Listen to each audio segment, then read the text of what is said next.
Are you a Gen Xer like me or maybe even a Millennial? At nagtataka ka ba kung bakit ang mga younger generations, namely the Gen Y and the Gen Z, or more commonly known as Millennials and Zoomers, act the way they do? At do you even go as far as thinking that they're lazy or that they lack life skills that will make them survive? Stay tuned. I'm going to be talking about that next.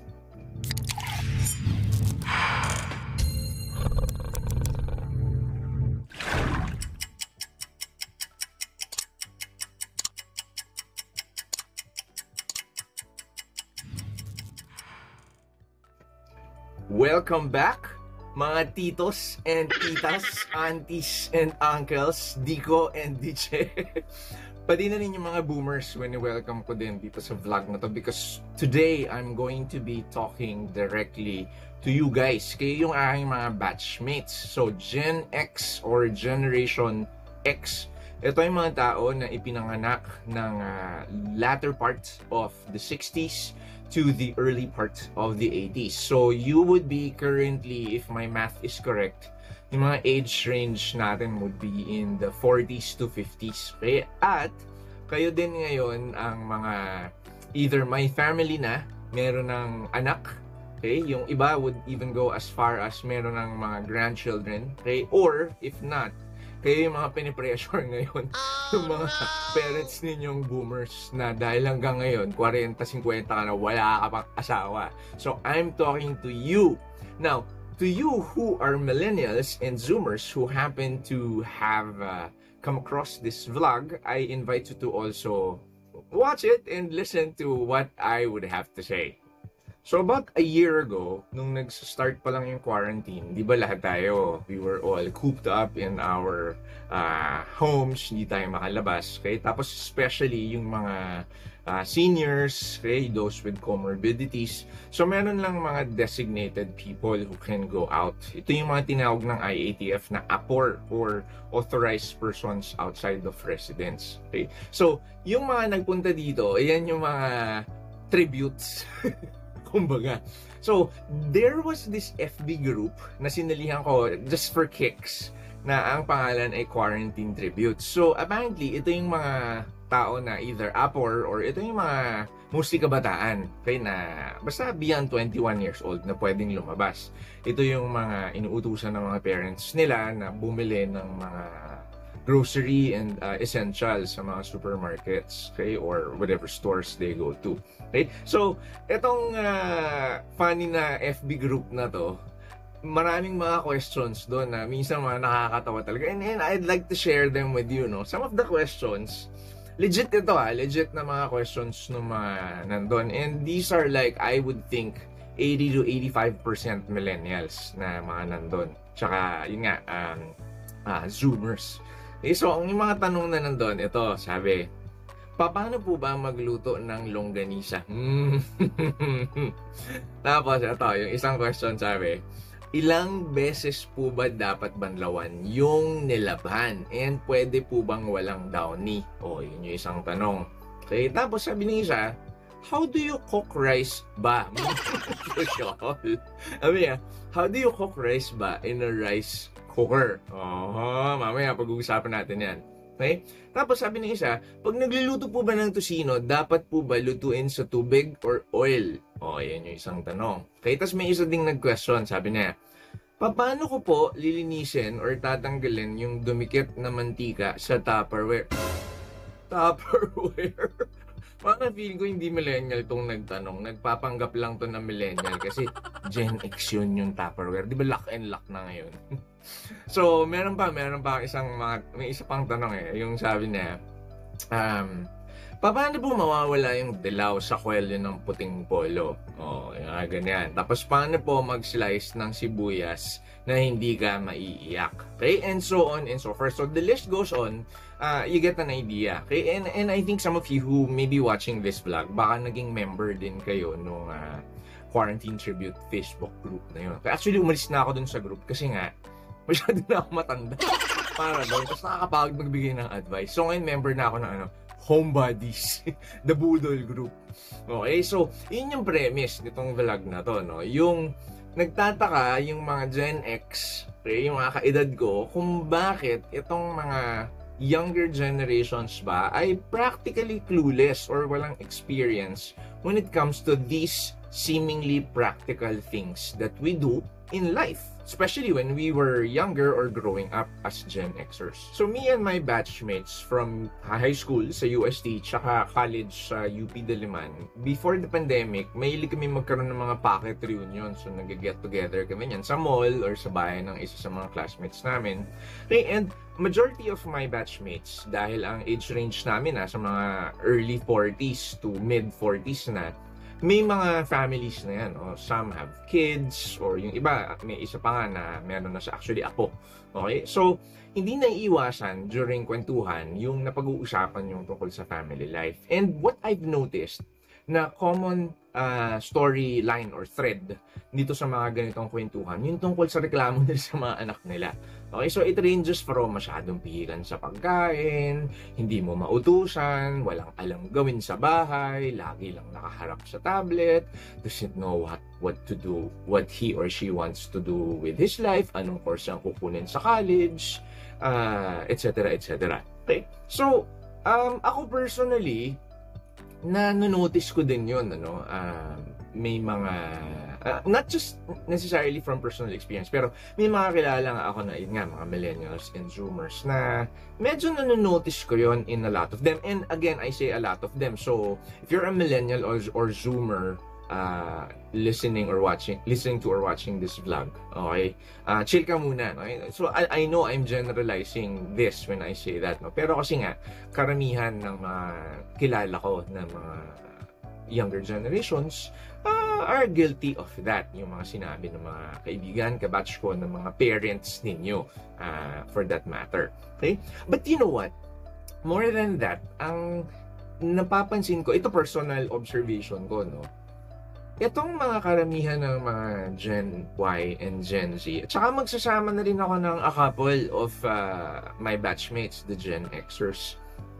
Ito yung nandyan na sa harapan niya, okay? Meron na siyang YouTube, meron ng Google, pero itatanong pa niya yan sa Facebook wall niya. Yung tipong, paano ba magluto ng longganisa? Paano po magtatanggal ng mancha? Okay? How do I get to Intramuros from my condo? I mean, come on guys, dun sa unang question, meron kang Google, di ba? Kung paano magluto. O kaya meron ding YouTube. Kasi everything now, from germination of a seed to dismantling an Armalite, makikita mo yan sa YouTube. Meron na actually all set and uploaded tutorials. Okay? Tapos yun namang direction, you can find it either on Google Maps or sa Waze. Di ba? So, it baffles me, it blows my mind. Why in this day and age na technology is there lang at the tip of your hand, at everything is at the touch of a button, pero tamad pa rin, o tayo na, hindi na kayo tayo nasasama na ako doon, tamad pa rin yung mga tao, kaya na kailangan mo pang itanong, di ba, na how hard is it to type on Google?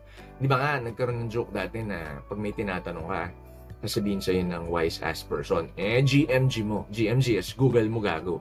O kaya, Google mo girl.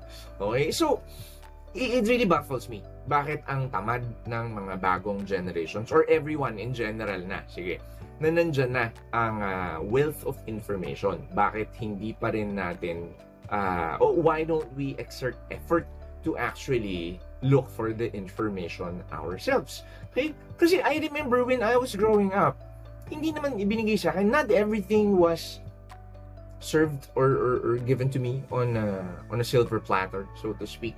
Kaya pag gusto kong isang bagay dati, kailangan ko talaga siyang paghirapan. And in school na lang, as an example, siguro naman naalala nyo, you being my batchmates, na alam mo yung pumipila tayo sa library.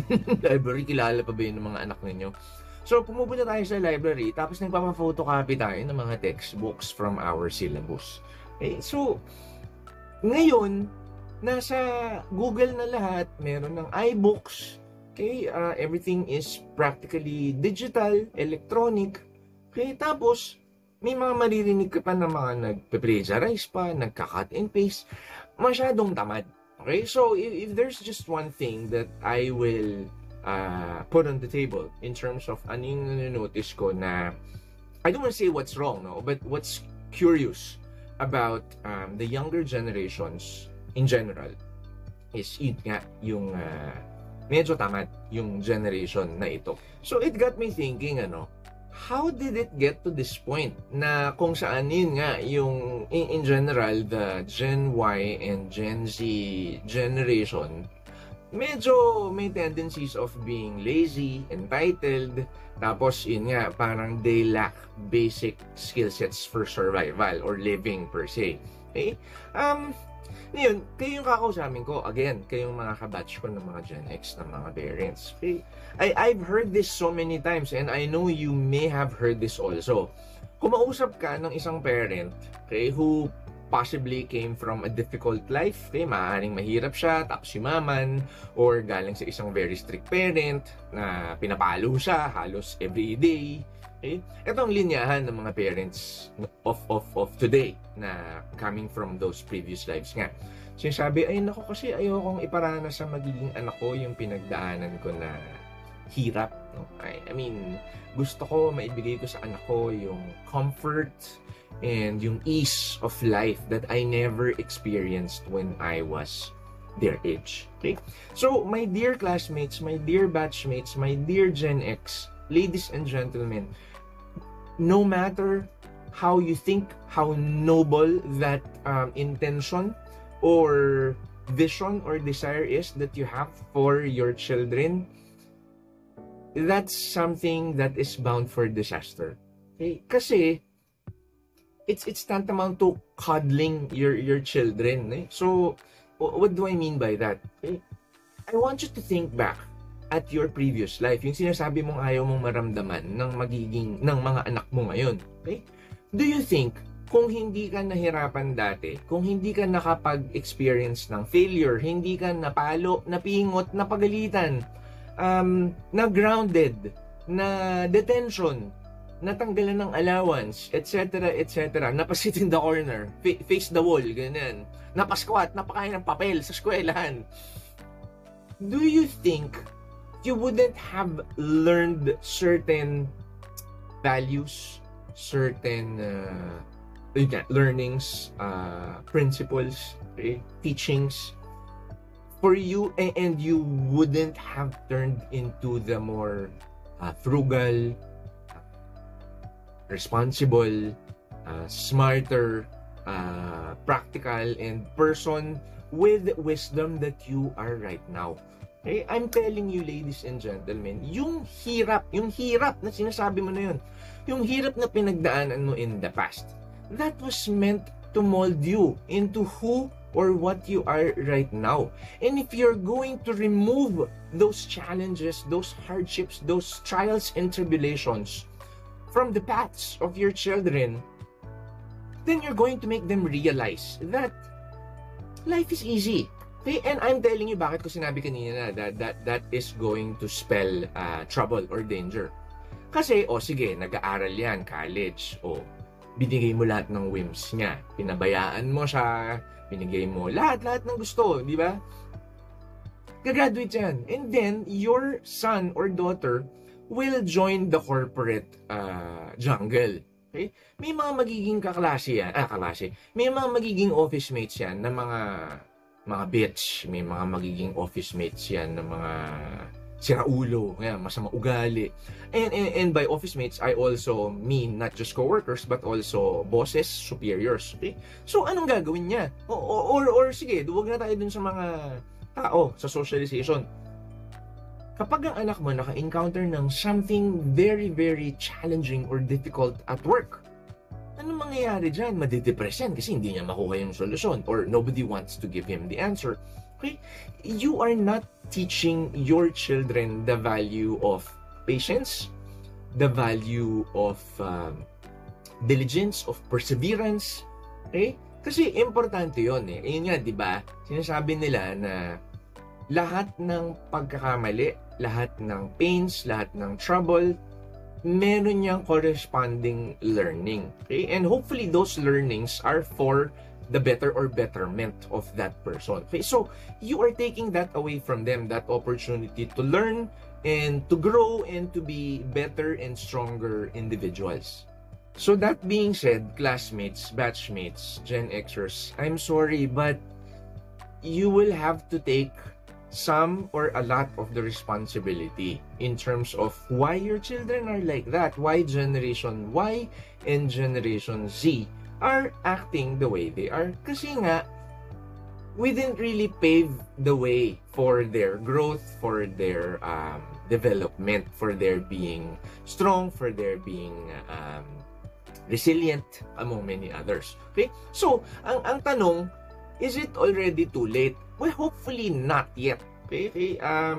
Kasi naman, ang mga anak mo naman, yun nga, millennials pa lang naman sila. So, what can you do now? Okay? Siguro ngayon, more than ever, this is the most opportune time for you to take advantage of this quarantine, this pandemic, wherein we are all in the confines of our homes. Okay, nagwo-work from home ka, tapos nag-homeschool itong mga children mo. Okay, so take this opportunity now that you are spending a hell of a lot of time together to spend quality time with your children and use that quality time to actually give them teaching moments, okay? And by teaching moments, it could be skills, it could be behavior, okay? That's entirely up to you, okay? So in terms of skills, ano yung mga ganyan? O, so halimbawa, ang anak mo, yun nga, hindi sila marunong magluto. I don't care if you have a kusinera, a yaya, a hardinero, etc. Di, sabihin mo sa kanya, anak, today, why don't you make lunch for the whole family? O sasabihin niya, hindi ako marunong magluto. O yan, magpaturo ka kay Yaya ising o kung paano magawa ng favorite natin na adobo. Ganon. Hindi yung ipapagawa mo lahat dun sa household helper or kasambahay. Okay? So, there's nothing wrong with having a kasambahay. I mean, hell, if I had the resources, if I had a lot of money at my disposal, I will have a kasambahay in every nook and cranny of my house. No? And again, there's nothing wrong with that. But I'm just saying, dear parents, kailangan naiintindihan ng mga anak ninyo, ng mga bagong generations, kung paano ginagawa yung mga yon. Diba? O paano kasi kung biglang nagkasakit, nagka-COVID bigla yung yaya, or nawala sila lahat, umuwi na ng probinsya. Okay? So, kailangan mo ng teaching moment dun sa mga bata na yun. Okay? So, do not let them rely everything on the help. Yun yung unang magagawa mo. Kapag gawin mo sa kanya yun, okay? Tapos, yun nga, bigyan mo siya ng assignment. Tapos, pagka nagtanong sa'yo kung paano gawin, kung kaya mong sagutin, i-guide mo. And I say i-guide mo. I did not say ikaw ang gumawa. Ba't mo pa pinagawa sa kanya kung ikaw yung gagawa? Gali mo eh. Okay? So, tell them what you expect. Okay? Ako kasi as a trainer and as a manager, okay? Ito yung mga naging assistants ko dati sa previous job ko as the head of sales development. They can attest to this. Hindi ko sasabihin sa kanila, kailangan ganito mo siya gawin in this manner. It's not, it's very counterproductive. So, gagawin ko sa kanila, basta ito yung objective, ito yung goal, ito yung deadline, gawin mo, bahala ka sa diskarte mo. Okay? If you have questions, my door is always open. And then you ask me, and then I will see how I can be of help. So, ganun yung gawin ninyo sa mga anak ninyo. Okay? Bigyan nyo sila ng assignment na alam nyo may matututunan sila. At huwag nyo lang sabihin na, ayan, mag-iPad ka na lang. Hindi ganun. Okay? So, halimbawa, basic example na naisip ko, caring for, gusto nila halimbawa ng pet, gusto nila ng puppy. Okay, kailangan alam nila yung responsibilities that go with it. At kailangan alam nila na hindi lang sila basta-basta bibilan ng puppy, na sila ang magpapakain, magpapaligo, magpapagroom, sila ang maglilinis ng bahay kapag nag-poops or nagwiwi. Ay, tapos, ibabawas din yun sa allowance nila, yung mga gagastusin pagka bumili ng mga treats, ng mga gamit, etc. or supplies for the pet. Okay? So, importante yon. Ang itinuturo sa kanya, aside from just giving to the wish of your child, tinuturuan mo siya ng kaakibat na responsibility that goes with it. Yun yung teaching moment na sinasabi ko. O ngayon, yung sinabi ko earlier, yun yung tungkol sa skills. Paano naman dun sa attitude and behavior? Okay, you know, in my line of work as a trainer, lagi naming sinasabi, you can never teach attitude. Okay, totoo naman yun, no? But to a certain extent, you can guide people to show them the right way, the right direction, and ultimately, ang decision kung gusto nilang gawin yung tama, nasa sa kanila yun. Doon pumapasok yung attitude and behavior nila. But that shouldn't stop you from attempting to intervene. Okay, have intercession na, ito yung dapat, ito yung tama. Okay, so that being said, balikan natin yung sinabi ko na yung noble intention mo na huwag mong padaanin sa hirap, sa trouble, sa pain. Okay, remove that mindset from you. Okay, and then park it. Okay, kasi you have to let your kids go through the emotional roller coaster. Okay, those pains, those trouble. Okay, some of them may even claim that they're feeling depressed, that they are having anxiety. Okay, let them feel that. Okay, and if they need time to be alone, give it to them. Okay, if they need someone to talk to, then talk to them. Okay, you are going to be there as their guides, as their moral coach, as their mentor. Okay, but I think the key word or phrase here is on an as-needed basis. So, nag-oversee ka lang sa kanya. Kumbaga, nag-cover ka, pero binibigyan mo siya ng certain space in order for him or her to grow, to realize things, and hopefully to learn from that heartbreak, from that pain, from that failure, from that challenge, or from that trial. Okay? Tapos, ang role mo dyan, bilang ikaw yung mas nakatatanda, mas may experience, mas may wisdom, ikaw yung magdi-debrief. Kakausapin mo yung anak mo, sabihin mo sa kanya, so, okay, so, what did you learn about this? Ganun yung importante yung dapat. Laging may learning. Okay? Kasi, ang napapansin ko din, isa pa, if I may add, karamihan ngayon ng mga younger generations, pag tinanong mo, kumusta ka, lagi lang yan, okay lang, or ganun lang. So, it is important that you know what's on their mind, what's in their feelings. Okay? So, importante yun. So, it circles back to my very first suggestion or recommendation na you spend quality time with your children. And in another addition to that, in terms of quality time, bawas-bawasan ninyo ang inyong screen time. Okay? And by screen time, I don't just mean iPad or your cellphone. Mag-ano din kayo, bawasan nyo din yung Netflix, ganyan. So, turuan mo yung mga bata na there are other ways to bond with you aside from, gadgets or Netflix, okay, or Spotify. Okay? Maaari kayong, there's sports, there's fitness. Okay, yun nga, you can have a thing that you can do together, maybe gardening, lalo na ngayon usong-uso pa rin ang pagiging plantito-plantita. Okay, you can cook together, you can bake, you can do a craft, or maybe some carpentry together. Going back to my FB group, yung homebodies, mag-renovate or remodel kayo ng bahay ninyo, mag-home makeover, etc.